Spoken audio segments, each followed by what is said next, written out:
Welcome to Law Subscribed. This is your dedicated news source for all things subscriptions in the law. My name is Matthew Kurbis. I'm the subscription attorney, and I believe subscriptions can help bridge the access to justice gap and incentivize attorneys to modernize and scale their practice like never before. On this show, I interview lawyers ditching the billable hour and experts who can help attorneys move beyond billing time. Thanks to my sponsors, 650 and Gavel. Links to both in the show notes. More on them later, and use the code LAWSUBSCRIBED when signing up. You get 10% off, and it supports the show. The best way to support the show is to share it with someone you know. This podcast is for educational and entertainment purposes only, and nothing said is legal, ethical, or financial advice. Without further delay, here's the episode. I am thrilled to have with me today another warrior against the billable hour, Shaun Jardine. Welcome to the podcast, Law Subscribed. Oh, Matthew, thank you very much for inviting me on. I'm delighted to be here. So I've been playing catch up on all of your stuff, and you're obviously, people just heard you say hello. You're across the pond, as they say. So just in case other, mostly American lawyers listening in right now, they haven't come across your stuff yet, give my listeners a quick intro to who you are. Okay, I'm a lawyer. I qualified in 1986, and I qualified as a solicitor. And I realized that solicitor out of the US can mean slightly something other than being a lawyer. But I'm a solicitor. I set my own business up. That merged with another business, and it became one of the top 250 law firms in the UK by size, 247 people at its largest. I was elected CEO for a 3-year term that lasted 4 years, 9 months, 11 days. Not that I was counting or anything like that. And during my period as CEO, I managed to get out to America in 2017 and went to a conference on value-based pricing that was put together by Ron Baker and various other VeraSage fellows. And I fell in love with value-based pricing and became slightly evangelical about wanting to ditch the billable hour. And so I'm at that conference. I met lawyers from all over the world, Australia, New Zealand, Canada, America. But I was the only Brit there. And so I met all these wonderful people who had ditched the billable hour, kept in touch with them for a number of years, asked them huge amounts of questions. And then in 2021, I rolled out value-based pricing in my firm as a project, and it was a success. And then I thought that's great. And then I turned 60, retired from private practice, and thought, well, I'll set up my own little business doing value-based pricing consultancy. Spreading the good word, Shaun. Absolutely. Yeah. So the big yellow penguin was born. So take me back. I think I missed the year. What was when did you go see Ron's talk? When was that? 2017. Okay, 2017. So, and it basically ever since then, you knew that billing time just wasn't the way anymore. Well, absolutely. You once you meet people out there, and I met people, some fantastic lawyers from the States who were doing amazing things, and you just thought, I want some of that. This is the way that you can run a business. This is the way that your lawyers can practice law. It's better for the clients. The clients like choice. And so I just thought, well, how do you do that? I read everything that Ron wrote. I read everything that is VeraSage Fellows wrote. I listened to tons of podcasts.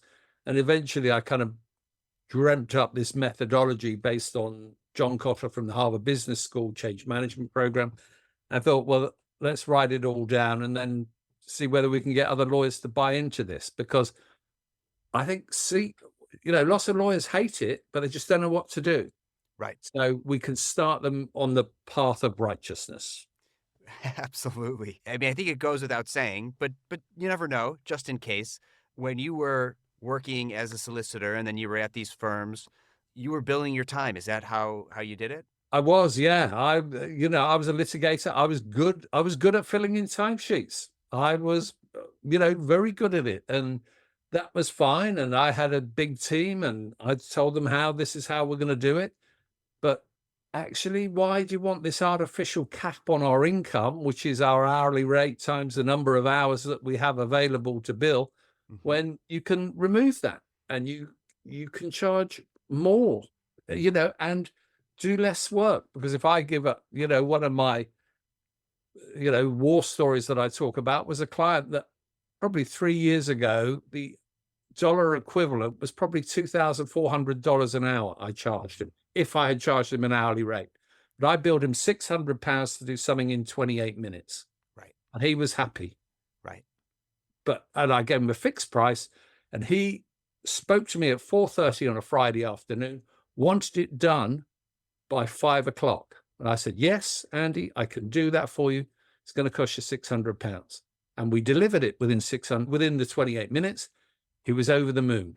Right. He's still in touch with me. But had I told him that was my hourly rate was £1,800 an hour, he wouldn't have paid it. He would have freaked. But for him, £600 was great value. Right. It's one of these things where the only way you can make more money when you're billing time is you hire more lawyers, or you hire more billers and you bill more time, or you raise your rates. But eventually your rates are going to get so high that even if you got something done in 28 minutes, they're not going to want to pay that, right? Yeah. That high rate. And, what is it?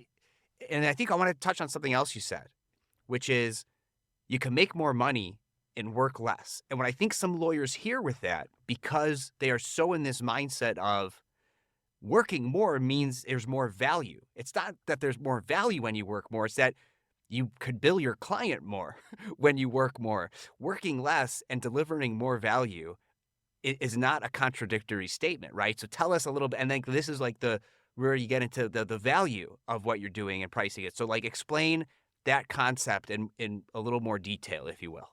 Okay. Well, look, the value is complicated. You and I will value different things. We will automatically, or lawyers tend to automatically assume the client always wants cheapest. No, they don't. We don't buy the cheapest wine every time we go out for dinner. We don't all drive the same car. We don't all shop in the same, the cheapest shops for clothing. And once you understand that value is different and that people want choice, and I start giving you a choice as a client of, 3 price points, you're still going to get a competent service. You're going to get the service delivered. How it gets delivered could be very different. So that if I want to deliver you a gold service, let's assume I've got a client who works for Goldman Sachs or a large bank. Are they really going to come out to my office to sign the contract for the property they want to buy? Or are they going to say, Shaun, jump on a train. You bring the contract to me. I'll sign it because I will pay for you to do that. But we can craft certain offerings that are different for different clients because we wrongly assume that every client is the same and every client wants the same things, and we should treat every client the same. And my whole ethos, my whole thinking is all clients are different. Let's offer them different packages. Let's offer them different prices depending on how busy we are at the lawyer at that time and what they're going to be like to deal with. Are they going to be fun to deal with? Because if they're not going to be, they're going to be a very, very difficult, demanding client. I'm going to factor that into the price I give. And, some lawyers think, oh, you can't do that. Do you know what? Yes, you can. Because if I give a high price and they don't, and they pay it, great. But if I were to give a low price and get a difficult client, I'd probably kick myself thinking I didn't want this work at this price. Right. I would do it if it's 3 or 4 times the amount. But we've also then, within our framework, got to permit our lawyers to turn work away and accept that not every client is a good client. There are some clients that are the wrong fit for our firms. And if we can get our heads around that as a concept, as a structure, and empower our people to allow them to say, do you know what, Shaun? This client is not nice to deal with. They do not respect what I'm doing. They are demanding. They don't pay their bills. I would like to not act for them again. Finish off this one job. I don't want to act for them again. As soon as you start sacking clients, your lawyers will be very pleased because they know who our bad clients are. They know that. And we've just got to, as the management, as the owners, empower them to stop doing that work that they hate. Right. And I'm so glad that you're on here because we've had some folks on that we've even had Ron Baker on the show, but we've never done a deep dive on value-based pricing in particular. I mean, we've more than scratched the surface of it. We had Mark Stiving of Impact Pricing on, and he talks about how, value and how you value your services you offer and how you set your prices is his thing, but he doesn't come at it maybe from this more like value-based pricing approach that you're talking about. And another thing, just to give you context too, is the way I do my practice and something that I promote typically is there's this latent legal market, which is people who could afford to pay something, but they need pricing certainty, right? And they can't afford to pay for time that they don't know how long something's going to take. But there are institutional clients who are used to paying billable hours, and they have deeper pockets, and it's completely and I don't talk about it a lot on the podcast, but I think it's important to have that conversation because that, I think it's a little bit more of a red ocean, if I'm being fair, because these are people who have been paying, or business who have been paying billable hours. But you can disrupt that red ocean market with this type of model. And so giving a high number shouldn't be something like a high singular number, shouldn't be something that attorneys are afraid to do. And so I haven't been able to get through all your materials yet. Like I know I'm sure you could share more on why that is and what pricing certainty does for clients. And why it's okay. And like, how do you even, because then at the end of the day, how do you decide what that big number is that you're giving them? That's a singular value-based price. And then it's not about how long it takes to get to that result. How do you come to that number, and why is it okay that clients they're willing to pay something like that? Because I think that's a fear too that lawyers have. Okay, let me give you a real life example. So I worked with this law firm, their employment lawyer, who had to give drafting new employment contracts for a corporate client. Now, one of the rules of value-based pricing that you will have heard Ron Baker talk about, I'm sure, and I repeat it in my book, is you get two pairs of eyes on every price. Nobody prices their work in isolation. Now, with this particular lawyer, he has a commercial client, needs new contracts of employment. We gave three options. The first one, we will send you some templates and some precedents. You fill them in with the guidance notes. You send them back. We'll check your homework. That's £2,000. Or we will do it for you in 3 weeks' time, £5,000. Or we will drop everything. We'll do it for you tomorrow. It's £8,000. Now, the client chose the £8,000 option. They knew they could get it cheaper. We'd given them two cheaper prices. Mm-hmm. But for them, commercially, they wanted it tomorrow. They were pleased to pay the £8,000 because for them, strategically, it was important to get it quicker. And so was the lawyer happy? Absolutely. He's going to do half his monthly budget in one day, the following day. Is the client happy? Yes, I've got the work at the time that I delivered it, or when they wanted it the next day. And are the law firm owners, are the equity partners happy? Well, I hope so, because, the margin for them on that work was very good.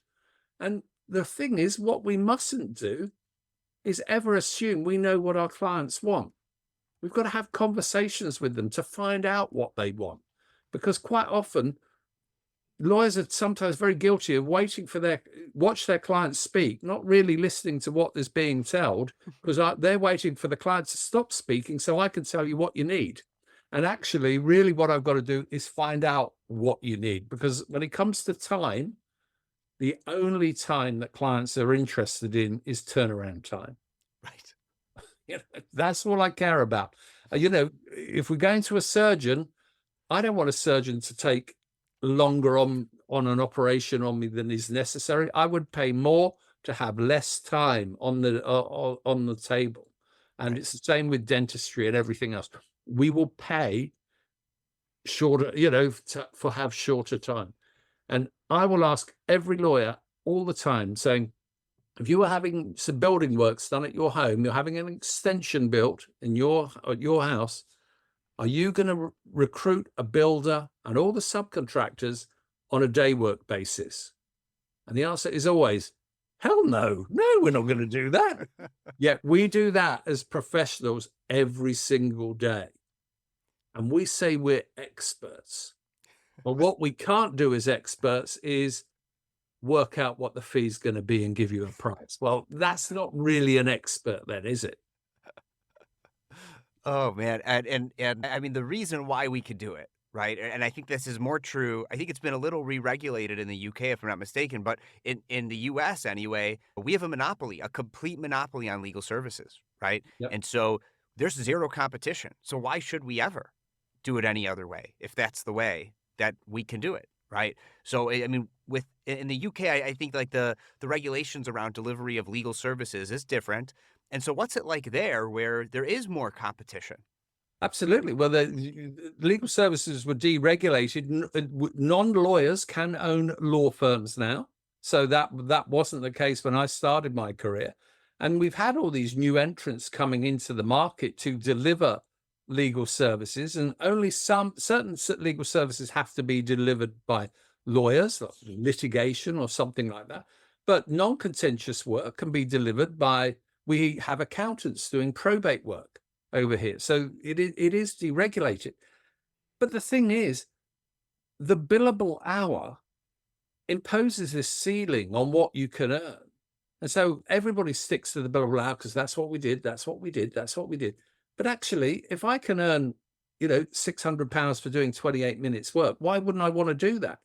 If I can do, as a litigator, charge someone £2,000 to send a letter before action on a boundary dispute, why wouldn't I do that if I can? If I've got the clients, the quality of clients who are prepared to get that letter out on the day that they come in and see you because it's urgent, because I've fallen out with my neighbor, because I want it done today. And I can say, yeah, I can offer you that service. I want to pay for the people who can pay for that. And, and actually allow my lawyers to do that work where they will have clients that they value, their opinion is valued. They don't have to work and pull all-nighters and do all this ridiculous stuff that goes on in the profession, which I've never quite understood. And they will have happier working and more productive lives. And so will their colleagues. And they can work as teams. And that's really important. We want our lawyers to delegate the work to the right member of the team, not hold it up, not have partners doing billable hour work just to fill a timesheet.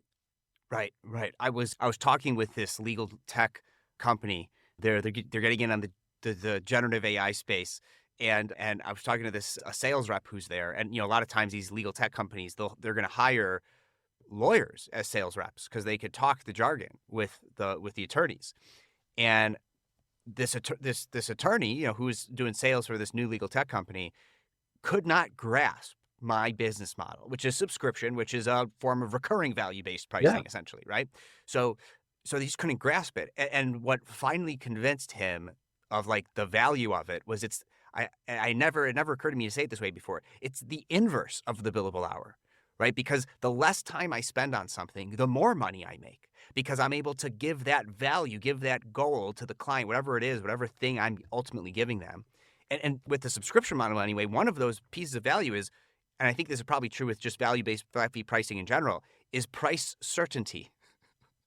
Absolutely. Which has value, right? So that has value, but also it's when that next legal thing happens or some employment issue happens or you get a contract handed to you, you don't have to worry about that. You're just going to give that to your lawyer to worry about it, right? And I said, it's the inverse. It's the less time I spend, the more money I make because of exactly what you're saying, right? My time, my cap is not on how many hours, how long will this thing take for me to give it to them. So when you said timing matters to the clients, usually it's they want things done in less time. When you're not billing time, that's incentives aligned. Absolutely. And the thing is, clients don't want to engage with lawyers at all. They don't want legal problems. And whereas at the moment the business model is, well, let's wait till the client topples off the edge of the cliff. We're in the ambulances at the bottom. We'll pick them up. We're sorted out at the bottom of the cliff. The problem. What if we were fence builders at the top of that cliff, preventing them from sleepwalking and falling over and reviewing their contracts and saying, well, actually, I can see you might have a problem here with what you've got. Let's fix this now so you don't have litigation down the road. They're going to think, brilliant. Thank you, Matthew. You've saved us from what might be a disaster. That's what they want. They want that certainty. That's why why do we pay insurance? We don't pay insurance because we want to be paid out. We don't want the fire. We pay so that we're protected. And this is the whole point. Let's try and protect our clients. Let's engage with them. Find out what they want, what they're trying to achieve, what's their exit strategy, what their hopes and aspirations for their families. The billable hour never allows us to do that, because if we're sitting there talking to the client and we're on the clock, they don't want to have small talk with us. And if we're a lawyer thinking, well, this work is non-chargeable, I don't want to have small talk with them anymore because I can't bill it.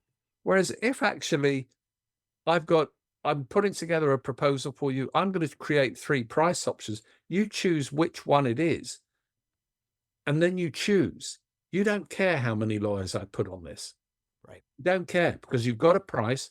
And I've working with law firms who say to their clients, you will never get a bill from us that you have not previously authorized. That's pretty powerful. Yeah. There are some of these institutional clients, though, that they have a lot of investment in training and resources and departments and technology all around reducing billable hours from law firms.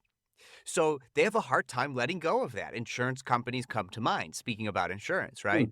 And so it's hard to convince them, the sunk cost fallacy, right? Well, we've invested in all this training and people and resources and technology. So why would, so how do you convince those types of clients? Like, how are you helping these law firms show these clients, like, this is better for you? You ignore the sunk cost fallacy. Like, let me show you. Like, and, don't give away all the secret sauce, but like, what are we to do as lawyers serving institutional clients who, at least there are some people in those companies that say we like the billable hour because we know how to reduce it? Well, usually it's in-house counsel have usually started off life working the billable hour. So Right. it's known to them.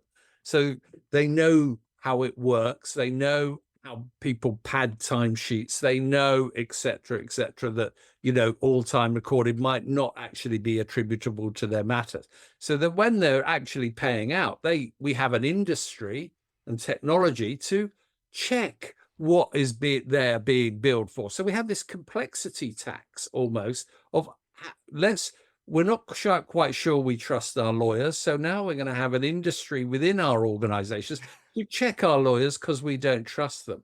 But actually, what they want is their legal work done competently at a standard that they want, and we can offer them prices. And again, you might have a corporate client say, for this bit of work, yeah, good enough is good enough.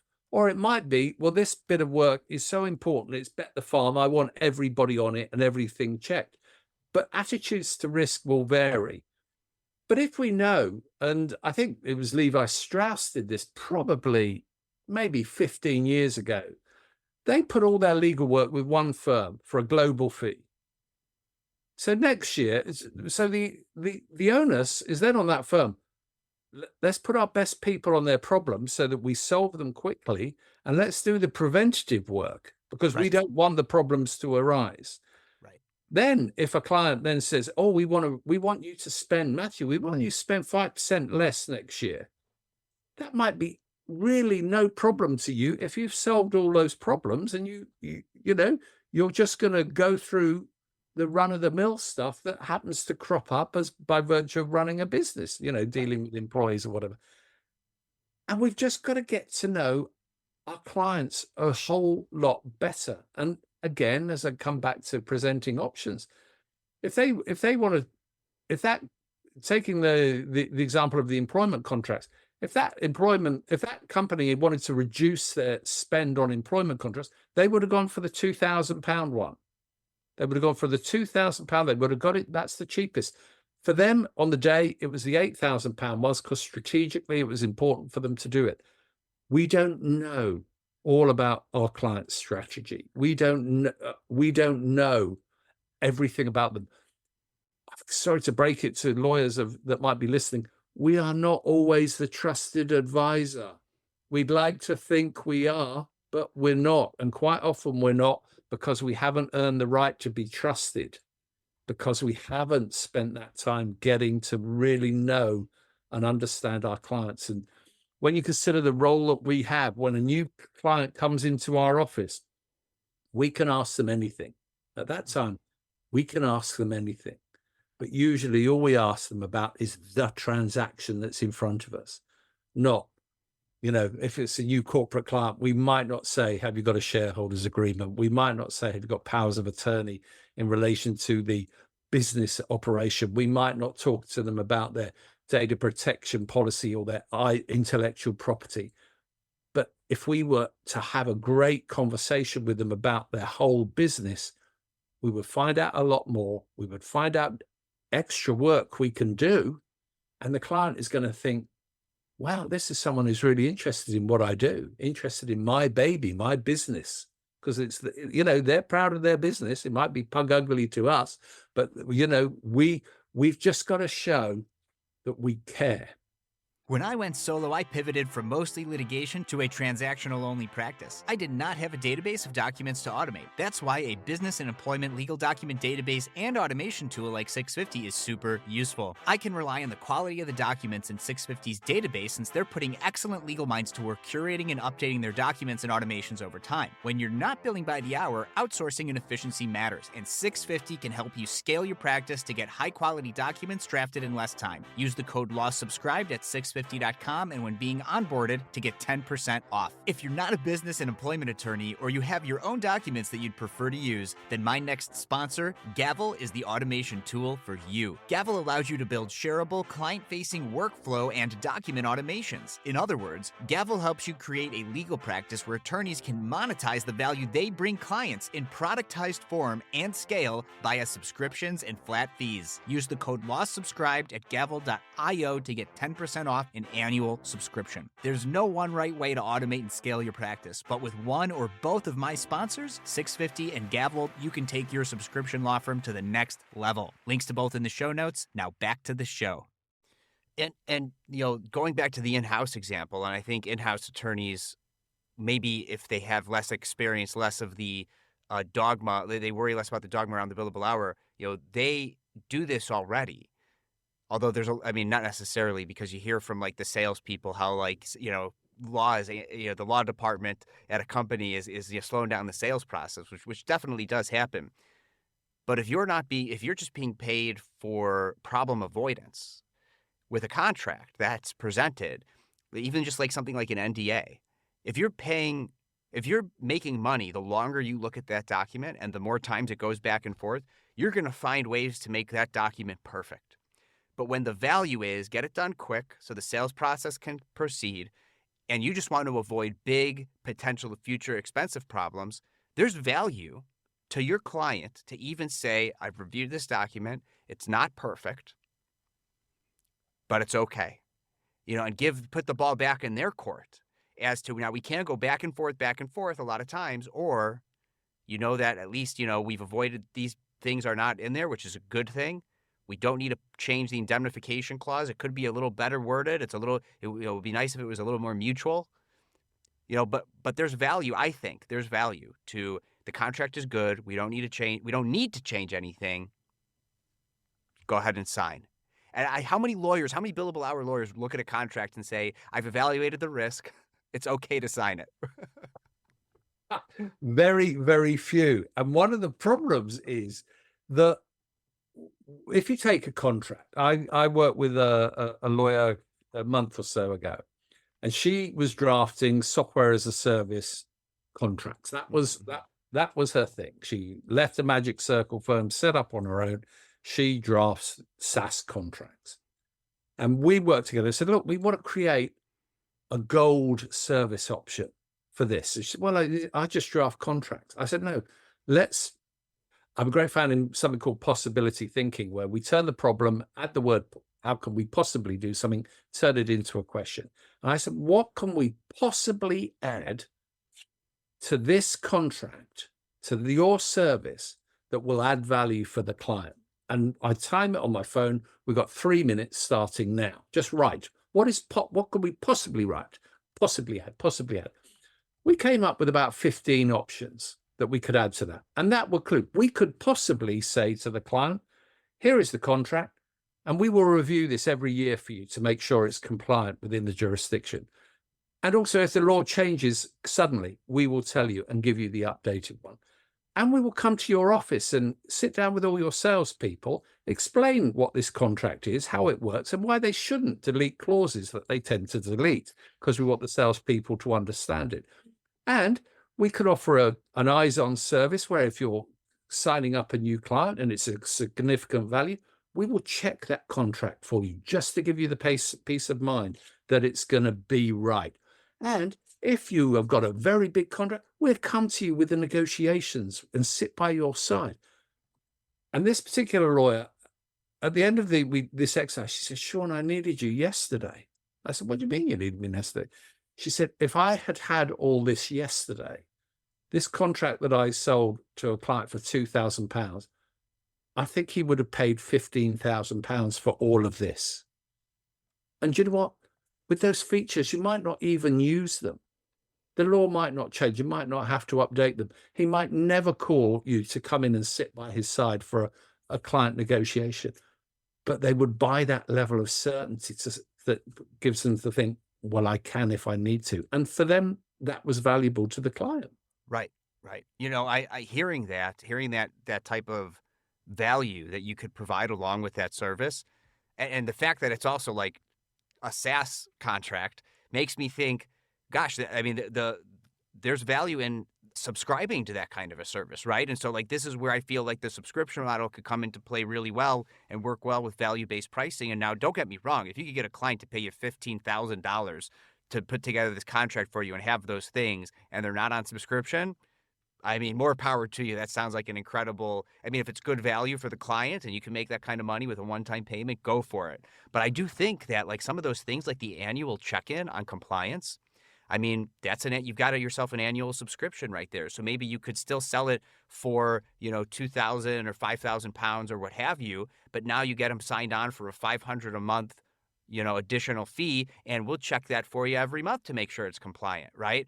And so that's like another thing that you can do, looping in the subscription model. I can't help myself, Shaun. I'm the subscription attorney. What do you think about something like that? Yeah, but if you look at the way that software, when we buy as lawyers, when we buy software, the pricing models that software companies give to us are tiered with options and user numbers, etc. Let's just think differently about how we can offer services to our client in the same kind of way. Because once you get into the rhythm of doing it, and once we get people permitted to start brainstorming and coming up with things, we will come up with some great solutions that clients want to buy. Because come back to the beginning, we all like choice in our lives, and that's important to us. Yeah, I mean, choice is incredibly powerful, and when I have not for flat fee attorneys that they're just focusing on flat fees, and they're not maybe in the mindset of value-based pricing. I have not seen them do what you're saying when it comes to options. I usually do see more options with attorneys using the subscription model. So I have two questions for you. One is, are you working with any lawyers who are using value-based pricing with subscription models, or is it more flat fee? And then also, how do you figure out how to do the options thing? Because I still think that's going to be really hard for lawyers to do. Okay, at the moment, I'm not working with attorneys on subscription models. It's more value-based. Mm-hmm. It is creating these three options. And how do we create these? Well, we've got to accept value-based pricing is an art, not a science. Okay, so there's no formula for this. We have to some extent, once we empower our lawyers within a framework to charge what they think is appropriate and charge more than they ordinarily would have. Because let me give you an example. A probate lawyer came to me. I was the second pairs of eyes on the price, and this Excel spreadsheet calculator says it's £6,000. This job is £6,000. And I said to her, okay, how busy are you? She said, Shaun, I'm absolutely maxed. I really can't take on any more work. I said, well, what? Okay, so that's pushing the price up. I said, why can't you delegate this? Shaun, I can't delegate it. I said, why can't you delegate it? You've got a big team. She said, Shaun, I can't delegate this piece of work because it's a probate. The mother has died. I've just left the 3 siblings in my office. They're all arguing over the jewelry, who gets mum's engagement ring, who gets the watch. And she said, the mother hasn't even been buried yet. And this probate, I'm going to have 3 conversations on every item across 3 siblings who do not like each other. I said, okay. I said, are you going to enjoy this piece of work? She said, I'm not going to enjoy this piece of work. It's going to be hard. I said, okay. I said, what do you want to charge? And she took a deep breath and she said, £24,000. Original price was 6. She said, I want to charge 24. I said, price approved. She went back to the client and said, £24,000. They came back to her the following day and said, yep, that's agreed. How does that lawyer feel now doing the work? She's thinking, I'm getting paid for all this. I can do this. Now, in that case, we only gave the client one price, a high ticket price, because she didn't want to do it at 6, and it wasn't worth doing at 6 because of all the ancillary problems. Now, if we think about basic maths, if I give you a fixed price and or leave it, it's a 50-50. Fixed price, or you're going to leave it. If I give you gold, silver, bronze, or leave it, it's 25% chance you might leave it. I got a 3-in-1 chance of you wanting to buy something from me. So it actually makes sense mathematically for us to create options. And, so, lots of psychology around pricing, and people tend to go for middle, but not always. I have clients quite often go for my premium offering. And I think, are they going to go for this? I don't know. And they do. And this is because we don't really know what our clients want until we really, really try and understand them. Right. I mean, making it client-centric, I think, is a huge part of it, right? Because you're not just coming up with 3 different pricing options to see how much work are you going to do versus how much money you're going to make. You're talking about it with the client's interest in mind. This gives them the choice, puts the power back in their hands, like you said, and also you're coming up with 3 models, not just of the amount of work you want to do, but you're not quite sure what the need is that the client actually wants. And so when designing the options, that's what you're thinking about. I think making it client-centric is I mean, first of all, it's great for the client, but it's also good business, right? Like you're probably gonna get more clients that pick one of those 3 than pick the 4th option of nothing. Absolutely. And once you start getting into this and creating these templates and these options, clients would tell their friends, the way my lawyer works with me is this. And then other people being, well, I don't get offered that where I am. I just get told I've got a billable hour rate. And so all of a sudden we've got our clients becoming our ambassadors for our brand and generating work for us because they're telling their friends about this and making recommendations. Right. And ultimately, the time for us to find out that the client is not the right fit is before we've done the work. Not do the work and then find out it's a client we shouldn't have taken on when they're not paying our bill. And again, lots of lawyers make that mistake, whether we're too busy to start, we're too keen to start work, and we don't take time to scope it, make sure the client's the right fit. Yeah. Something I've tuned into a little bit, and I'm curious to know, I mean, let me know if you think this is asking too much about the types of lawyers that you're working with, but I've heard you say she and her a lot. And I'll tell you that in the US, the attorneys who are ditching the billable hour and are doing innovative things in the practice, I've had far more women attorneys that are doing that on my podcast than I've had male attorneys that are doing it. So, I mean, at least in my experience, women are more likely to ditch the billable hour than men. Has that been what your experience has shown too? That's a really, really interesting insight, because if I think back to the 2 largest projects of which I've been involved with, which were over 3 months for each firm, 2 firms over 3 months, both led by women. Mm-hmm. And I mentioned the SAS contract matter that was a woman. Now, whether or not this is because women are smarter than men and thinking, actually, I want to work smarter, not harder. My wife will probably say, of course, Shaun, that you've known that since the day you've married me. But also, the thing is, if the measure in law firms for promotion is always how many hours can you bill? The billable hour is guilty of sex discrimination. Yeah. Because males generally can bill more than females because we're not the care providers day to day. The females generally are. I know that's a bit of a wide-ranging statement, but as Whether a it's general fair, rule. whether it's fair that they are or not, I think is one of these things where even if we can agree that they shouldn't be, society puts pressure on them to do that, right? Yeah, I mean, yeah, yeah, that's the culture that we're in does put that pressure on women, whether that's fair or not. And so, yeah. yes, I mean, I've never actually had somebody say that it's sexist before, but I think that's been because I do ask this question of many of my guests. I'm like, it's women, it's attorneys of color who are innovating, but ultimately that is what it comes down to. It's like it more favors men over women, billable hour, and that's why, at least in the U.S., I haven't looked at data on the profession in the U.K., but we have more women going to law school than men in the U.S., and it's been that way for some time, but we still don't have majority leadership of women at these big law firms. And I think the billable hour is a huge culprit in that, which is part of the mission of the podcast. Yeah, absolutely. And it's the same here. We have more women on the solicitor's role than men. And year on year, probably throughout the last 6-7 years, it is more women every year joining than men. Right. Right. So, I mean, now that you're cued into that, I mean, also, Shaun, for potential, consulting clients, you probably get more interest from women attorneys who are in charge at law firms than you will for men. Probably, I would think.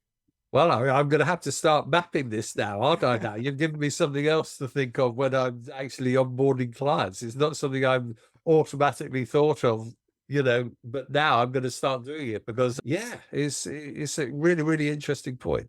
Yeah, yeah. So, because we are sort of getting close to, we're sort of trying to wrap up the interview here since we're at the second half of the interview now. But something else I'm curious about, because again, I'm not familiar with the legal ethics on collections and stuff in the UK. In the US, certain jurisdictions, mine being one of them, Illinois, now allows you, if you charge a fixed fee to your client, you can take that up front before the work is done, and it goes right into your operating account. It doesn't need to go into a client trust fund account. Now, you can't have non-refundable fees that aren't earned. If you've earned a fee, that's a different story, and how you define that we're still figuring that out in this new paradigm. I mean, this is only 6-7 months old of a new rule. So that fixed fee gets put right into our operating account. The client pays up front is allowed. You don't have to charge your client that way, but you can. It's now permissible. For these high ticket price fixed fees that you're helping lawyers charge their clients for valuable work that the client has chosen, are they paying that up front? Are they paying it in payment plans? Are they paying it at the end? Like, how does the payment feature work? It varies, and it varies on a case by case. Like if a client is saying, "Well, look, I want to pay over a period of time," you're going to do your own risk analysis, and you might say, "Well, I don't mind you doing that, but I'm going to charge you more." If a client wants a cheaper price, and you can say, "Well, if you can pay me all up front, I can do it cheaper, de-risk it for me, the lawyer." That's a conversation to be had, and it's just one of these variables. Payment terms is a variable. Access to talent. Do I want the practice area team leader partner dealing with this, or am I happy to have a newly qualified lawyer dealing with this? And if the answer is, well, look, I'm happy with newly qualified dealing with this, happy days. That can be one of the variables. Access to talent will be, it will impact the price differently. And those are all things that you can play with when it actually comes to, could it be, I will only communicate with you via the portal on our firm's case management system. I will do that for our cheapest offering. But if you are a gold client and you want that gold level of service, if you want me to come around your house or you want my mobile phone number, I will do that if you pay me the right price. And what I often talk when I'm talking to lawyers over here is, you probably have heard of David Beckham, a soccer star, Yes. global icon. Okay, he doesn't live too far from me here in Oxfordshire, and I would say, well, look, if David Beckham said, he wanted to retain you as a lawyer. Are you going to make him come into your office, or are you going to go to him? Oh, I'll go to him. Oh, look at the Beckham service that we're going to start now offering, because that could become our gold service. And then we strip features out to make our silver. We strip features out of silver to make our bronze. That's how we can tier our service levels. Yeah, yeah. So I mean, when you also say tiered service levels. I mean, it really makes me say, Shaun, you got to start looking at the subscription model, because it lends itself so well to what you're doing and what you're talking about. And we didn't, Ron and I, when Ron was on the show, we didn't even spend too much time on value-based pricing, because we were all in on subscription. That was what we focused our conversation in on, and everything you're saying meshes. First of all, it's really important whether you're billing on subscription or flat fee. But in particular, I mean, this is valuable stuff for subscription law firms as well. So I think, which is why I'm happy to have you on the show. But I think you got to start thinking about that. So definitely make sure you keep listening to the pod. Well, I definitely will, and I've got read, as I'm sure you have read, Ron's book Time's Up. It's a great read, Yeah. and I think it's going to be the way that legal services do get delivered in certain circumstances. And I think for new startup firms and smaller firms, it's definitely a model I'd be looking at. Yeah, and I had Matthew Burgess on the podcast as well, who's part of VeraSage and into all that, and he and I both said, like, look, like, pure subscription can work in certain circumstances, but it's not going to work in every circumstance, which is why sometimes a combination of recurring and flat fee at larger amounts and recurring at smaller amounts is the way to go, which is really this nice hybrid of this pure subscription stuff that Ron does talk about in Time's Up, but also the traditional, but also anti-billable hour value-based pricing philosophy, right? So I think that there's a good hybrid in the future that will come to. But I also see, so this is, I'm trying to get people to subscribe to the Substack, because that's where I'm showing the videos of this podcast, and you can subscribe for free. So I see you've got a couple of books there. And so how about, with the time we have left, you show the camera those books and tell us a little bit about what's in them, and why my listeners, who are mostly practicing attorneys, should check them out. Okay, well, this is your first book. It's Harvard Business School, John Cotter, Our Iceberg is Melting. It's a book about change management. Lots of penguins on an iceberg. If we do not change our business, if they don't find a new home, they're going to die. Penguins and all the babies are going to drown. So that's the change management model, 8 steps. I took Cotter's 8 steps and made it into a methodology. It's interesting about you mentioned Matthew Burgess. Matthew, I interviewed for this book, so he's in there. Loads of Ron Baker in this book, but basically what I tried to do was create 8 steps to the implementation. And at the back of the book, it's got a 125-point task list where it says, "This is, if you want to do this, this is where you start." Item 1 on the task list is buy John Cotter's book. And I should have put item 2 is make sure you read it, but I've assumed people will read it. Right. And then it's just a question of how you go about doing the implementation. And there's lots of materials, I've got links to Matthew Burgess's website. I've got links to Ron podcasts. I've got links to TED Talks, all of the stuff that will help the penny drop with lawyers in law firms. And we all learn differently. And what I wanted to do was create something that A, was fun to read, B, would provoke responses from people where they think, oh, okay, that's got me thinking. Set exercises for people to do, because I think lawyers want to change. They just don't know where to start. Now, this is kind of a roadmap. It's not a blueprint. You can't just say this 125-point task list will immediately work over my firm regardless of size. It won't, but it will at least point you in the right direction and get you thinking about the problem. Right. And another thing that you're doing that I want to make sure we let my audience know about is VBP Colony. VBP as in, if they haven't guessed it, value-based pricing. So tell us a little bit about the VBP Colony. Right. Well, that you can access, your listeners can access that now from my website, bigyellowpenguin.co.uk. And it was an online community where I've broken the community down into the 8 Steps of Ditch the Billable Hour. It has materials in there. I launched it 5 days ago. There's over 100 members in there now. Mhm. And I want these people to have conversations. What are you doing? What are you doing? Why are you doing it? Can you help me with this? Because have I got all of the answers to all of the questions? No. But actually, with a group of 100 people, can we solve lots of these problems? I think so. Now, if the colony gets bigger, even better. But I encourage people to come to the colony. I put up a TED talk earlier in the week. That got a conversation going straight away about people saying, "Oh, I love this guy's work, etc., etc." It is brilliant. We ought to use it. And that's great because you will come across something that I should read. I will come across something that someone else would read. Well, I'm not going to have the book printed at every 5 minutes, but I can put it in the colony so we can all access that knowledge. Yeah, fantastic. I mean, there's a few of these groups now in trying to disrupt the billable hour that are more and more cropping up, and especially the listeners to my audience. Like, these are our people, right? Like, this is our tribe.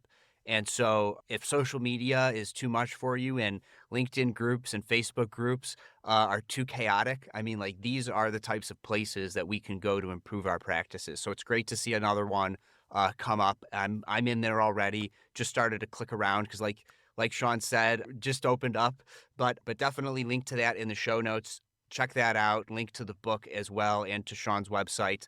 Other than that, Shaun, is there? Oh, well, actually, before I ask that question, I have to ask you the question I ask all my guests, which is a hot dog a sandwich, and why? I listened to one of your earlier podcasts and I thought I am going to be prepared for this.